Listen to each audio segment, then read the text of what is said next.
First, fast, accurate with Todd Connor and Dane Murray. You're watching WSBT 22 News on Fox at 10 p.m. We begin with breaking news at 10. Lawyers for the state and the Granger veterinarian accused of animal abuse are making their final case before the State Board of Animal Health decides her fate. WSBT 22's Jesse Schultz is live in Indianapolis, and Jesse, board members are just about to start deliberating if Dr. Jennifer Prusek should keep her license. Yeah, and then her fate will be in their hands. The state honed in on a few key points during closing arguments. They say Prusek was overwhelmed and stressed out about the amount of cases she had and that she took it out on animals. They also claim that Prusek's claim that the former employees who testified against her did it because they weren't in good standings was just not true. There's no reason for anybody to make this up. Do you know why? Because they're whistleblowers. It bothered them. There is absolutely no reason. In fact, if you think about it, some of them would have reason to support her. Prusek's attorney is finishing up her closing arguments right now. She says that the allegations of animal abuse against her client are just not true. She says her client was a loving and caring vet, and all of the witnesses that they brought forward prove that. Deliberations will begin after that. I'm live in Indianapolis. Jesse Schultz, WSBT 22 News. Long night in Indy. Imagine being in your home when someone tries to get inside and they have a gun. That's exactly what happened to a woman in Dowagiac last night. Yeah, new at 10 tonight. No shots were fired, but the woman is thankful she's still alive. WSBT 22's Lauren Becker spoke with her today. And Lauren, this woman knew who was trying to get into her house. She says they were friends, and he showed up with two women. All three got into the home after breaking down a door to find Brittany Rangel hiding.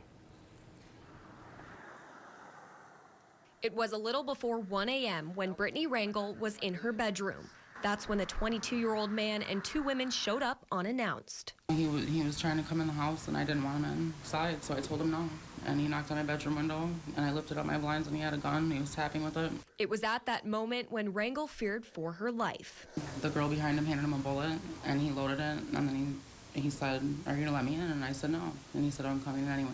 And he walked over to the front door and kicked it in.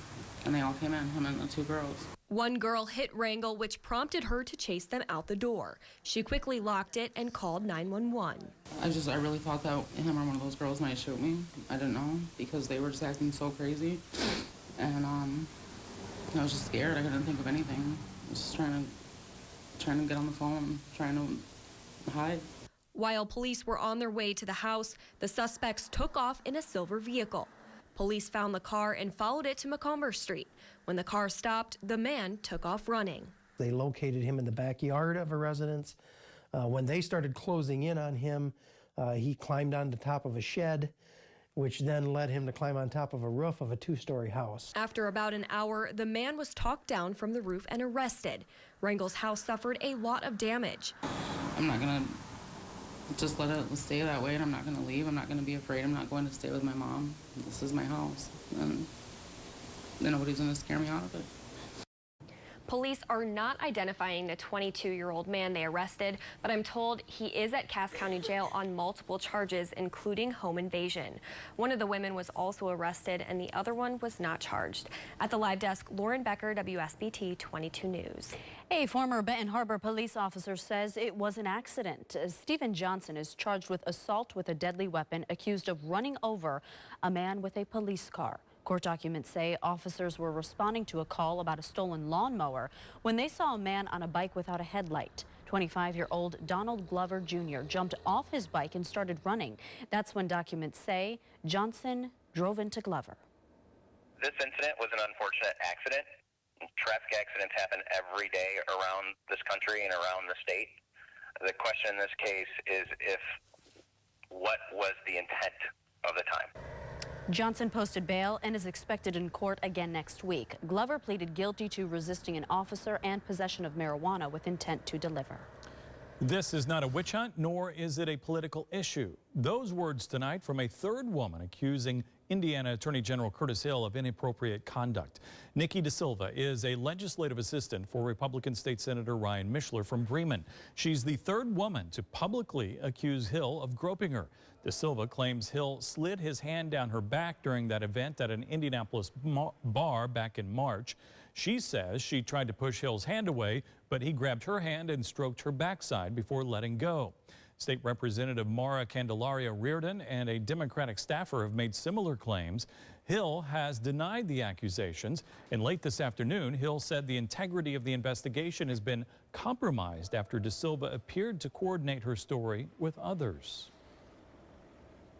The FBI agent who once vowed to stop Donald Trump from becoming president says he never let his personal feelings affect his job at the Bureau. Ray Bogan reports Peter Strzok defiantly broke his silence today during a testy hearing on Capitol Hill. Truth, the whole truth, and nothing but the truth, so help you God. Fireworks in Congress Thursday, while Peter Strzok faced the House Judiciary and Oversight Committees. Strzok helped lead several key FBI investigations, including a probe into Hillary Clinton's email use and potential Russian interference in the 2016 election. Strzok was later removed from the team leading the Russia investigation. His personal text messages have been painted by the White House as an example of political bias, something Strzok denied today. There's simply no evidence of bias in my professional actions. The hearing was packed, and it quickly got heated. I don't appreciate what was originally said being changed. I don't give a damn what you appreciate, Agent Strzok. Republican members of Congress dissected Strzok's text messages, including an exchange with his lover and former FBI lawyer, Lisa Page, where the two spoke poorly about Trump supporters in Virginia. What does Trump support smell like, Mr. Strzok? Sir, that's an expression of speech. I clearly wasn't smelling one thing or the other. While Democrats took the opportunity to attack the idea of the hearing in the first place. Why did our chairman promise not to interfere wittingly or unwittingly, but then suddenly launch this aggressive attack? Today's chaotic hearing came one day after Page refused to respond to a federal subpoena and appear before Congress. She's expected to speak with lawmakers behind closed doors tomorrow. In Washington, Ray Bogan, WSBT 22 News. It's an event that helped spark the civil rights movement. Now, the federal government has reopened its investigation into the murder of Emmett Till. The Justice Department says it received new information about the 1955 crime. A report sent to Congress doesn't indicate what that new information might be, but local community leaders say this is a chance to rewrite history. One of Till's accusers admitted to lying about events leading up to the teen's death. What justice is served by her confession. And I think that one of the things that's most important is that the truth is told. That regardless of what Emmett Till did, he didn't deserve it. He could have done everything they said that he did. He didn't deserve to die like that. A Till family member told us the family appreciates everyone's support. A local church group stuck in Haiti amid violent protests is ready to return home. A pastor from River Oaks Community Church says the group of teens and chaperones were at the Port-au-Prince airport earlier today. The group is expected to return home tonight at some point. They had been trapped by unrest over rising gas prices. The church will celebrate the group's return at services Sunday morning. President Trump is on the second stop of his four-nation European tour tonight. Lauren Blanchard reports plenty of high-profile meetings are still to come on the agenda. President Trump continues his overseas trip Thursday with a stop in the UK. I have great friendships. My mother was born in Scotland. I have great friendships over there. The president and first lady attending a formal dinner with UK Prime Minister Theresa May at the ancestral home of former Prime Minister Winston Churchill. But the two disagree on many issues, ranging from the Iran nuclear deal to tariffs. And just a few weeks ago, she called his zero-tolerance immigration policy wrong. His visit is sparking protests across the country, with many calling Trump a, quote, human rights nightmare. We think that there are parallels to be drawn between Trump's politics and our own government's politics. We hope that wherever Donald Trump goes, he hears and sees the strength of a British opinion that rejects not just him as a person, and however distasteful he is as a person, but the policies and politics that he represents. But one of the biggest meetings on the trip is still to come, the highly anticipated sit-down between President Trump and Russian President Vladimir Putin. We can expect an attempt from the side of President Trump to be a winner, to be victorious, to bring something impressive. Also on the trip itinerary, tea with the Queen at Windsor Castle on Friday and spending the weekend at his golf course in Scotland. In London, Lauren Blanchard, WSBT 22 News. Well, the idea was simple, a one-day sale to appeal to parents with young children. Yeah, but if you tried to go today, you know, Build-A-Bear's Pay Your Age promotion quickly blew up the crowds that resembled Black Friday. The details at 10:30. But first, making a dream come true for a boy in Goshen, how a group of complete strangers made that happen. Almanac for today, right where we should be for mid-July with highs in the 80s, lows in the 60s. We've got some heat and humidity on the way. I'll have your forecast coming up in about 10 minutes. First to cover breaking news with Todd Gunner and Dane Murray. Your accurate first alert weather forecast with Chief Meteorologist Matt Rudkin. And sports with Pete Byrne. You're watching WSBT 22 News on Fox at 10 p.m. Bringing joy to a stranger. New at 10, a local motorcycle group organized a surprise for a Goshen boy. The 10-year-old suffers from a rare disease called Duchenne muscular dystrophy. WSBT 22's Heather Black is in the studio. And Heather, you caught this all on camera. Dane and I followed the Blue Knights Motorcycle Club to the 10-year-old's home. As the bikers rolled through the neighborhood, other homeowners came out to see what was going on. More than 20 bikers with the Blue Knights Club traveled from Elkhart to Goshen to meet 10-year-old Marcus Turner.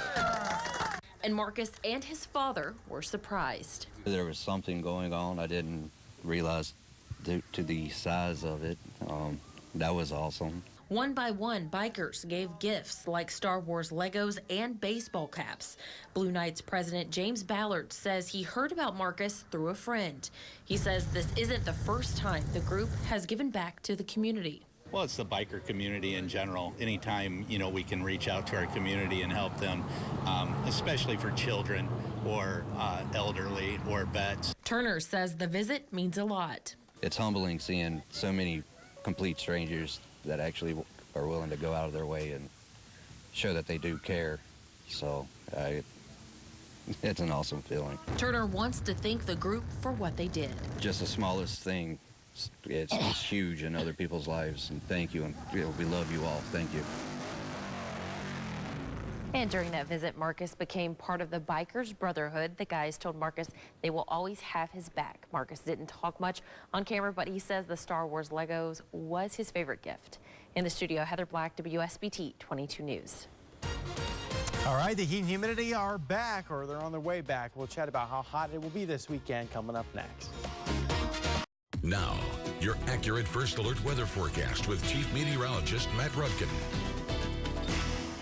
I just want to say to both of you, since you're in the same room, thank you for all the fair food you brought back to us hardworking people in the newsroom. Zip, huh? Zip. We Left ate it us all. stranded. Nada. We came back empty-handed. But you sure looked full when you walked in the door, I'm just saying. Oh, we also went to dinner, too. I had a massive sandwich. Looked like you had a good time down there. It was Good a lot crowd. of fun in Warsaw, yeah. did. Good time. Good time. This is always a fun part of the year, I think. Oh, yeah. Yeah. And it's weather for it, too. Fair weather. This is good. Yeah, tomorrow's not going to be the case. Good thing you didn't see Dane and I tomorrow because it would have been nasty with the humidity. Here's a look outside into Wajak. This is from IT3.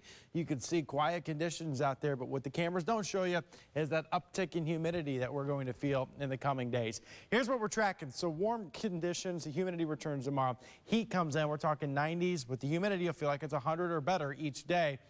But we're talking some rain chances as well. And I notice this weekend rain. Do not think it's going to rain all or even a significant amount of the weekend. It's certainly not. But there are chances in there.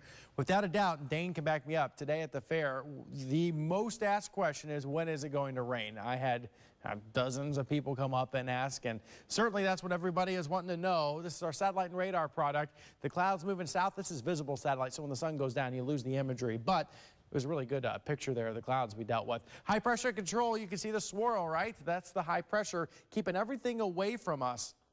However, things are going to change as we head towards the weekend. See the thunderstorm boxes out here, the severe thunderstorm watch boxes? This isn't coming our way, but the energy associated with this will move our way late weekend and into early next week. Outside right now, though, pretty pleasant. 76 in South Bend, 73 in Rochester, 74 Ligonier, 71 Elkhart, 77 Benton Harbor and Stevensville. Dealing with that south wind, and that's what's keeping us nice and mild and will increase the humidity. Dew points now almost everybody, almost in the low 60s. A wider view shows you this is the humidity building out west that is heading in our direction as we head towards the next couple of days. So muggy meter continues to be up there for muggy to oppressive with dew points getting the middle 70s. That's pretty high around here, and you're going to feel it again through the weekend. This is Saturday morning, 5 a.m. So tomorrow's nice and quiet, lots of sun. Saturday morning, same deal. Futurecast tries to show a spotty shower if we're lucky. We'll see that. I think most are going to stay dry. That's why we've only got that 20%. It is really, really dry around here. It's going to take a while for the atmosphere to overcome itself. But eventually, as we head towards late Saturday and Sunday, better chances for rain. A good chance as we head towards Monday. This is not real impressive yet, but keep in mind, still 36, 48 hours out. Rain amounts between 1/4 and 1/2 inch. But as we get towards Monday, we're going to continue adding to that. Temperatures as we head towards tomorrow, about 90. Same deal for Saturday. You can see the major heat stays down to the south. And then by Sunday, upper 80s and low 90s. But again, it's going to be muggy around here, so it'll feel like it's about 100 to 105. Tonight, temperatures mid-60s, mostly clear skies for your day tomorrow. 90, hot and humid. It'll feel like it's about 100 or so. There are 4 area fairs going on. Kosciuszko, we've got LaPorte, also Stark and Fulton. So I decided to focus on these two since I haven't talked too much about them. Doesn't really matter where you're going. Temperatures 90s tomorrow. Heat indices about 100 to maybe 105, especially the farther south you go with, again, air temperatures in the lower 90s. We're hot and humid this weekend. A cold front comes through, gives us a decent chance of rain on Monday. That is what will eventually cool temperatures down into the mid-70s as we head towards parts of next week with, you guessed it, more sunshine. I'm thirsty for a lemonade shakeup or a snow cone after seeing those temperatures. Yeah, they're going to melt I thought you were fast. Still giving us grief for not bringing you back. Yeah, I am kind of hurt still, but I'll get over it. If you want, I can call the boss and see if he can send you out there tomorrow. When it's night. No, it's gonna be too hot. No, he has to stay here with me because it's just me and him. We could just do the whole newscast out there with you guys. How about bringing the fair here? Oh, see, now you're talking. Yes. All right, Matt, thank you, sir. Technology companies helped lead a big turnaround from yesterday's losses on Wall Street. The Dow jumped 224 points to close at 24,924. The Nasdaq climbed 107, ending the day at 78.23.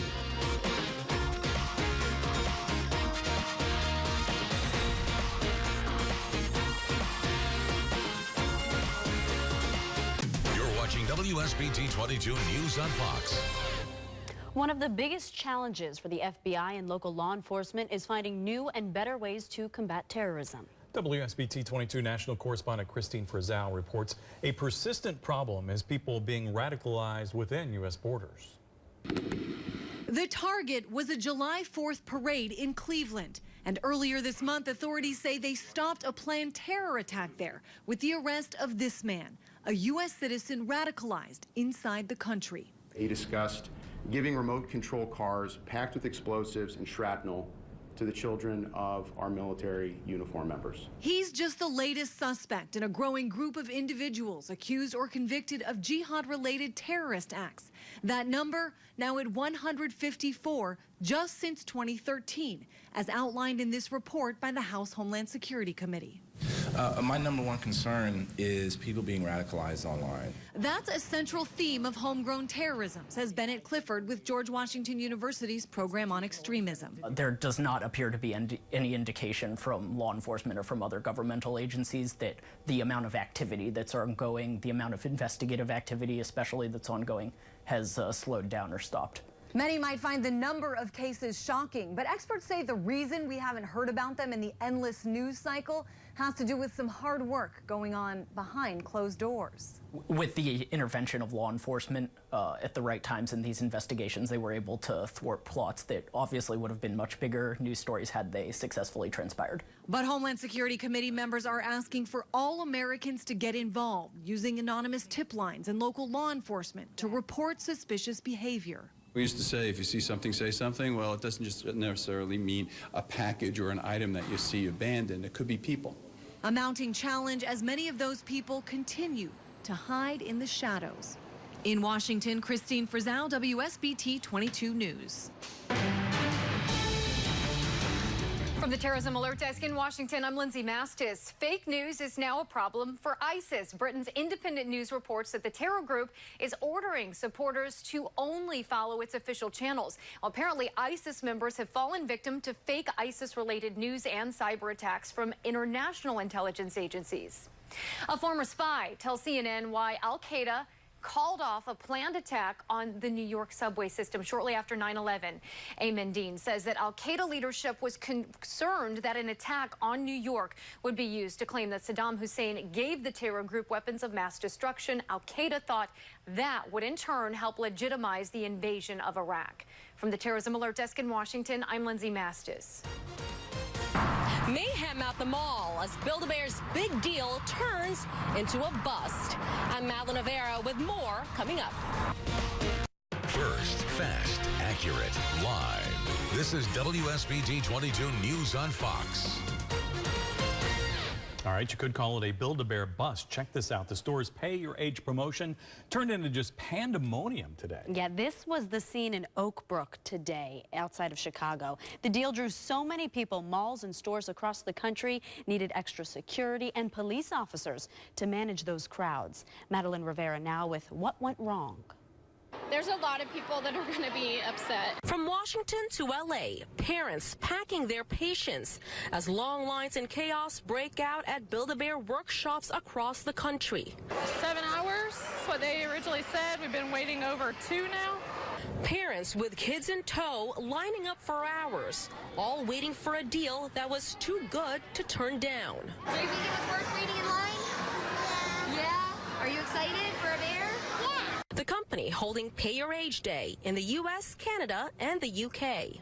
When can you get a Build-A-Bear for $2? Instead of the usual $20 and up, some customers were able to purchase a stuffed animal and only pay their child's age. It's a pretty good deal, especially for the little one. So, I mean, we ended up getting it for like $34 off. The problem, the event falling victim to its own success.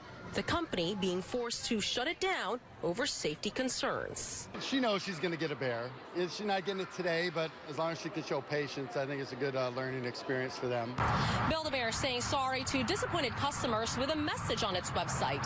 They're now offering vouchers to some, giving them the same deal in the future. Madeline Rivera, WSBT 22 News.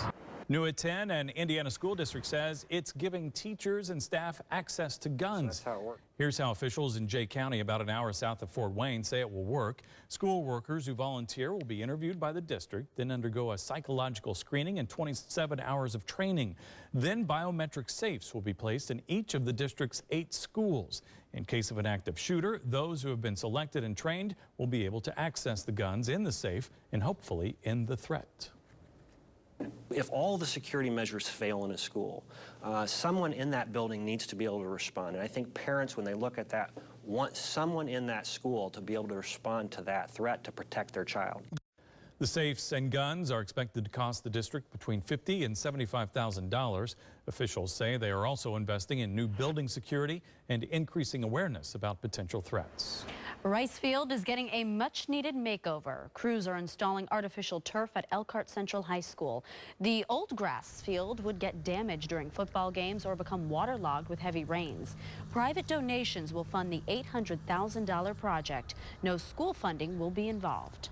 One of the main reasons we have the turf field is because of our generous donors in the area came together and said, you know what, we want to use this field more than just on Friday nights. The grass just gets so torn up and it's so expensive to maintain. When we put a turf field in, we're going to be able to use this thing 7 days a week. School officials confirm that Rice Field will be the primary football field when Central and Memorial High Schools are consolidated. Another business has reopened after February's historic flooding. Hot Wok Chinese restaurant is serving customers in Niles again. The owner of the 2nd Street business says they've been so busy this week they've run out of food at times. Several other Niles businesses have also reopened since the flooding. It was a beautiful night in Warsaw to enjoy the Kosciuszko County Fair. You have just 2 more days to enjoy the food, the games, and the 4-H events, of course. Admission is $5 for adults and $3 for children 6 to 12. The fair is open tomorrow and Saturday from 9 in the morning until 11 at night. And we saw a couple people we knew there. Yeah, Matt and I had a lot of fun. Good time. Yeah, Looked like it was. All right, 800 wins and 2 national championships. Muffet McGraw has built quite a resume in more than 3 decades at Notre Dame. But the Hall of Fame coach isn't done yet. She shares her thoughts with Pete on the present and future, coming up later in sports. And if you're heading to the Kosciuszko, Fulton, LaPorte, and Stark, those are the 4 area county fairs in our region tomorrow. Hot and humid, the theme. We'll chat about that and the rest of the weekend next. Now, your accurate first alert weather forecast with Chief Meteorologist Matt Rudkin. All right, we can still enjoy the nice weather without the humidity right away, or is it going to come tomorrow? It comes tomorrow. I think at this point people don't care about the humidity. It's when are we getting some rain? Everybody wants to, especially our farming friends, really need the rain. Although, I mean, the humidity, if you have outdoor plants, boy, does it make a difference when those dew points are in the 50s compared to when they are in the 70s like they're going to be. But usually when we get the higher dew points, it means at least sometime we're going to see some rain. The moisture's got to go somewhere, and that's the case. It'll be late weekend and early next week. Temperatures in the 70s across northern Indiana, southwest Michigan, everybody somewhere within that 70-degree mark with a light south wind, but it's that south component that will bring in the humidity. Right now, it's not bad. If you're out today, probably didn't complain too much about humidity. Tonight's not bad. But it's tomorrow you're going to start to feel it. Monkey meter goes up. It'll be in the upper 60s, and then by the weekend, dew points in the 70s, which is a pretty typical number. When you think of summertime around here, dew points 60s, 65 to 75 is pretty typical. Especially when you get later in the growing season, the crops, the corn especially, evaporates a lot of moisture in the atmosphere, and that just increases the humidity. Here's Futurecast, so no problems tomorrow. This is Saturday morning, 5 a.m. You notice some of the rain showers developing, very hit and miss at best. It's a little weak boundary that's trying to go through. It's moisture starved and kind of stalls over the region. But by Sunday, it gives us better chances for rain. Now, this is late Saturday. I still think this is overdone. But the longer we get into the weekend or the farther we go, the better chances for a few showers. You can see Futurecast by Sunday morning. This is around church and breakfast time, 6, 7, 8 o'clock. Scattered shower or 2. And then by late Sunday and early Monday, beyond this Futurecast model, much better chances for some steady rain. So tonight, 60s, mostly clear. No rain tomorrow. Lots of sunshine, hot and humid. Highs about 90. Heat index value is about 100 or so. Kosciuszko and LaPorte County fairs are going on this week, as well as Fulton and Stark County in Indiana. Michigan, I know yours are August, which is typical. Mostly sunny for the Indiana fairs, hot and humid, high temperatures, 90s. It'll feel like it's 100 or better, no matter which fair you're going to. Next several days, hot and humid this weekend, but again, rain showers on Monday will then bring relief in the form of cooler temperatures and drier weather as we head towards mid next week. All right, looks pretty good. Can't wait for that rain. Not bad. I know. Me too. All right, Matt, thanks. Matt, thanks. All right, the Cubs' first-round pick made quite an impression in his South Bend debut tonight. Pete takes us to the park and shows us what Nico Horner did next in sports. This sports segment on WSBT 22 is sponsored by your Platinum Chevy dealers. Now, sports with Pete Byrne. For all the Cubs prospects that have come through Four Winds Field over the past 4 years, and there have been many, only once before have the Cubs actually assigned their #1 pick to South Bend. Former first-round pick Ian Happ spent about a half a summer here back in 2005. But tonight, the Cubs' newest top pick hit the field. Nico Horner made his South Bend Cubs debut tonight, starting at shortstop and batting third. We won't see how he looks in pinstripes until tomorrow, though, because it's Star Wars night at the ballpark. However, we did see him hit tonight and hit well. In his very first at-bat, Horner rips a base hit to center field. Horner would go 2 for 4 at the plate in his Cubs debut. And that's not all. The kid is pretty good with the glove, too. Watch him here as he's going to get some air and leap up and take a base hit away from Beloit. That would save a run at the time. Solid stuff from the first rounder. We're going to enjoy him the rest of the summer. But South Bend falls tonight 8-1. Meanwhile, the Cubs and Sox both have the night off. The Cubs will begin a 3-game series tomorrow in San Diego. The Sox will be hosting the Royals. Former Notre Dame hockey standout Vinny Hinestroza was traded today by the Chicago Blackhawks as part of a 7-player deal. The Chicago native scored 7 goals and 18 assists last season and had recently signed a 2-year extension with the Blackhawks. But today he shipped off to Arizona along with longtime Hawks forward Marian Hossa. Chicago reacquires Marcus Kruger as a part of this deal. Now, today's trade means that Heinestroza won't be returning to campus to play in the Winter Classic. Earlier this week, the NHL released the logo for the New Year's Day game, which will be played inside Notre Dame Stadium between the Blackhawks and the Boston Bruins. It's been an amazing year for Coach Muffet McGraw. Coming up, I chat one-on-one with the Irish women's head basketball coach as she looks back on her team's run at a national title. You're watching WSBT 22 News on Fox. To say that Muffet McGraw is having a good year would be a colossal understatement. Over the past 12 months, the Irish head coach has been inducted into the Naismith Hall of Fame, won the national championship, and watched her only son get married. So if you see her walking around town sporting a permanent smile, you know why. I recently sat down with the Irish head coach for a lengthy discussion about the past year. Tonight, she looks back at her team's amazing run to that national title. It's been 3 months now. Is it still a euphoric feeling, or has it set in? No, it's still euphoric, definitely. I put that song on every day, I think. What about us? That starts my day off on a really good note. How has the reaction to this championship been different than the first one you guys had? You know, I think this one has been almost a community thing. I feel like everybody, because we have such great fan support, so everywhere we've gone, we're taking the trophy around, traveling trophy on Thursdays, and you know, more and more people are coming out, and it's just been so much fun taking pictures with it and hearing everybody's story. If they weren't in Columbus, where were they, and how did they react when the shot went in? You said you were going to spend the summer enjoying this. Are you doing that? I certainly am. So I think back to that, really the whole second half of your season after the injury bug hit you guys, but the odds you faced moving through the tournament, how'd you do it? You know, people actually have asked that question so many times, and they're asking other coaches. You know, they're not asking us. They're just saying, how did they do it? And, you know, I think our staff did a phenomenal job. We managed so many things throughout the year, just keeping people up, just making sure that everybody was still okay and everybody was on the same page, and, you know, not getting really worried about things when, you know, we missed some shots, we turned the ball over, you know, things we couldn't control. So I think we tried to keep it really steady, and, you know, they could relax and play because they knew they weren't coming out of the game. Right. So it was great for them. But really, there was a lot of things that we just had to manage behind the scenes, and especially the staff. They did a really good job of that. But, you know, to continue to have that goal of winning a national championship despite all those odds, we kept saying that, you know, with the victory march. What are the odds? You know, like we still are going to compete, and man, it was hard. It was really a hard year in a lot of ways for everybody. So that made it so much more rewarding. Do you think something like that could ever be duplicated? A team with a solid 5 and 2 subs, and that's it, to win a title? You know, a lot of people shorten their bench during the tournament, but the worry is you really only have 6 or 7. What if somebody turns an ankle, which Catherine did right before the tournament? You know, what if somebody else breaks their nose and there's no mask, and you know, there's so many little things. What if we just get into foul trouble? Somebody gets the flu. You know, it was like we had to go through and have almost just a perfect health-wise, and nothing else could possibly go wrong. And in a season when so many things went wrong, you know, at the end, to make a shot like that, you think, how could this be? Like finally, something's going right after everything we've been through.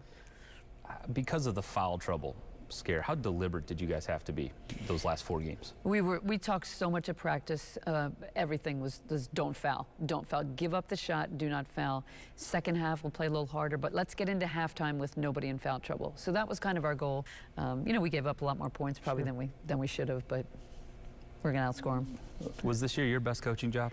You know, I think as a staff, I think we did do a really good job this year. I think we had to fight through so much. We had to handle the adversity and just the constant stream of things. It just seemed like every time we came out on the court, you know, there was the potential for something else to go wrong. So trying to maintain a really steady demeanor was difficult. You know, trying to have the energy. I mean, it was exhausting having to battle through so much. So taking that time to really kind of get your energy back and to bring it for the team. I mean, we just wanted to be there for them, and that was a struggle. I've thought of this a couple times over the last couple months. I go back to 2014 when you guys finished runner-up, and you kind of get a bomb dropped on you that your best player's leaving early for the draft, which is something that's never happened before, and it kind of throws your next season upside down. But a net result of that is that a freshman, Enrique Agunbawali, comes in and plays a bunch of minutes that you probably weren't planning on her playing because she played Jewel's position.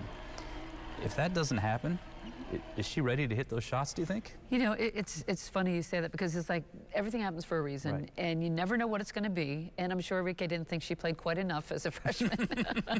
You know, but for her to go 1 for 10, you know, in the first half, right, and then have that just ability to shake things off and not let them get to her, and to come out and to be confident enough to take that last shot. But the experience that she got, I think definitely she was put into a primetime role probably a little sooner than she would have been. Do you have a sense of what a great Final Four it was? Like, just how exciting? It was the most exciting Final Four ever. Sure. I mean, just to see 2 games going into overtime, that's never happened before. And then the final game to be decided. You know, we've had 1 game in the Final Four at some point be decided by 1 point, but never this much excitement. And the crowd was phenomenal. And everybody across the country, I think, really was watching the game, even if they weren't basketball fans. Well, her team made a lot of fans that week, and they're going to carry those fans in the next year, because here's the scary thing. They're going to be a better team next year than they were this year. They're losing 1 player, their 5th leading scorer, and she'll be replaced in the starting lineup by a 2-time All-American who sat out last year with a knee injury. So in part 2 of my conversation, which we're going to run on Monday night, we look ahead to next season and talk about how scary good this team could be and what they need to do to try and go back-to-back as champions. They're definitely capable of doing it. There's no question. They'll have a big target on their back. They'll have, for the first time, it was one of the things I'll ask you. You'll see it next week. They'll probably be the team to beat for the first time. It's always Connecticut. This year it will be Notre Dame. They'll have the target, but they have the talent too. It'll be fun. It's very exciting. Pete, thanks. Matt's coming up next. Finally at 10, this might be the coolest story you see all night. Otters at the Portland, Oregon Zoo are taking ice baths to beat the heat. They are just so cute. And there's a reason they appreciate this summer treat. The average otter has up to 1 million hairs, get this, per square inch. That's the thickest fur of any animal. Who counted that? That's what I want to know. It's a poor intern. Yeah, right. Oh, look at him there. That's crazy to even fathom. Per square inch, 1 million hairs. Yeah. Oh. It's like being a football player. Go to practice, sit in the cold tub for a few minutes after. Right. Yeah. It's good for recovery. It's good for the muscles. I'm told. Yeah. Here's a live look at Winona Lake. Well, that means no 7-day. Sorry, you just get to watch the fair for the next 30 seconds. Hey, we'd rather see that anyway, right? That's a pretty cool video. That looks though, really nice. Or live Is that where we were today? That was it. Oh, on see, the there's other the side. ride. See it moving that we were not getting on? Yeah, no. There were a lot of people riding those rides tonight. It was packed, yeah. Fun times. All right, more news in 2 minutes over on WSBT 22. See you there.